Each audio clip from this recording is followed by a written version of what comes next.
When I think about this issue, I don't just think about that 93% figure. I think about people in my state that have played by the rules. They've used their credit cards responsibly, made timely payments, have good credit ratings, only to turn around and have the rules change. I heard from one man in Matamidi, Minnesota, who had a credit rating of 800. He's never made a late payment, never been delinquent on his account in any way.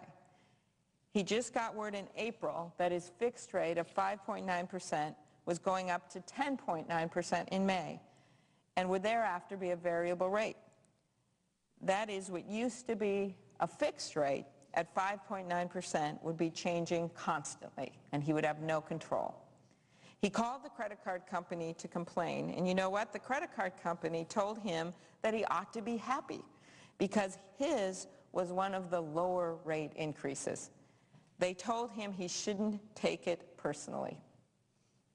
It's awfully hard, Mr. President, it's awfully hard not to take these rate increases personally when you haven't done anything to justify having your rate increased, when you're going to have a tough time making ends meet anyway because of the tough economy, and when you have to pay so much for a card you've had for years and years. I also heard from a woman in St. Joseph, Minnesota.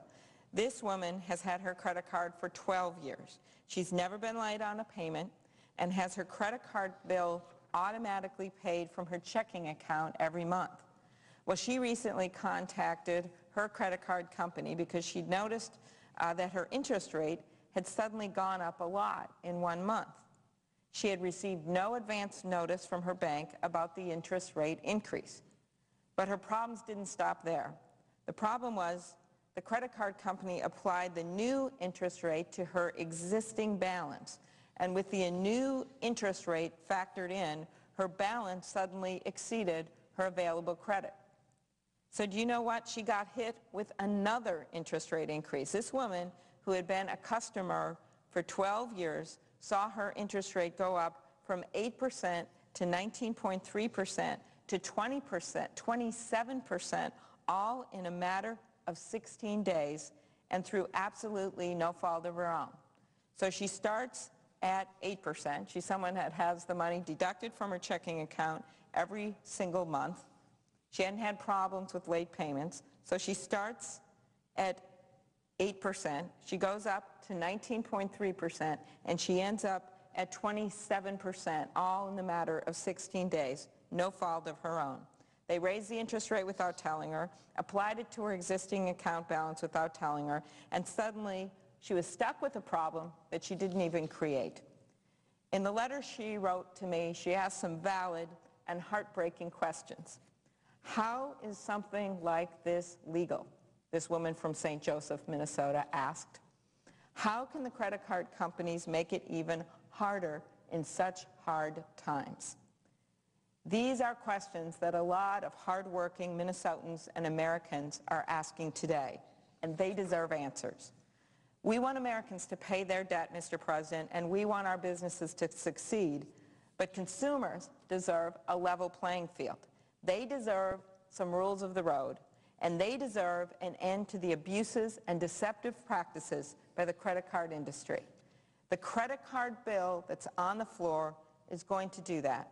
The bill would put common sense rules in place to ensure fairness for consumers.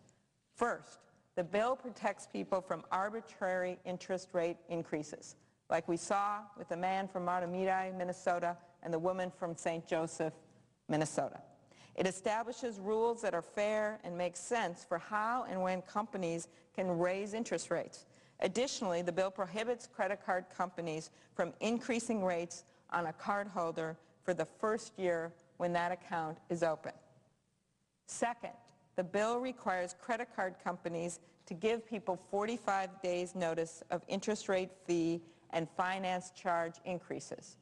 This will ensure that people like the woman from St. Joseph, Minnesota, who wrote me, won't see any surprises on their credit cards anymore. They will get a notice. Third, the bill prevents credit card companies from charging abusive fees. For example, credit card companies won't be able to charge you a fee just for the privilege of paying down your credit card. Fourth, the bill requires more transparency from credit card companies. Credit card bills will be mailed 3 weeks before they're due to give consumers plenty of advance warning. Credit card companies will have to disclose any charges, any changes to the terms of a credit card agreement when people renew their cards. They will have to be upfront about the length of time and the total interest it will take to pay off the card balance if people only make minimum monthly payments. I think that would be helpful for many people I know, if they knew exactly how long it would take if they just pay the minimum amount and how much extra they'd be paying. And they will have to post their credit card agreements on the internet so that people can look at them anytime and compare them. Fifth, the bill strengthens oversight of the credit card industry so that we can hold companies accountable for their behavior. This legislation will give consumers much-needed protections from bad practices that have been going on for too long. It's the beginning of leveling the playing field. If we're going to get our economy moving, we need to restore trust in our financial systems.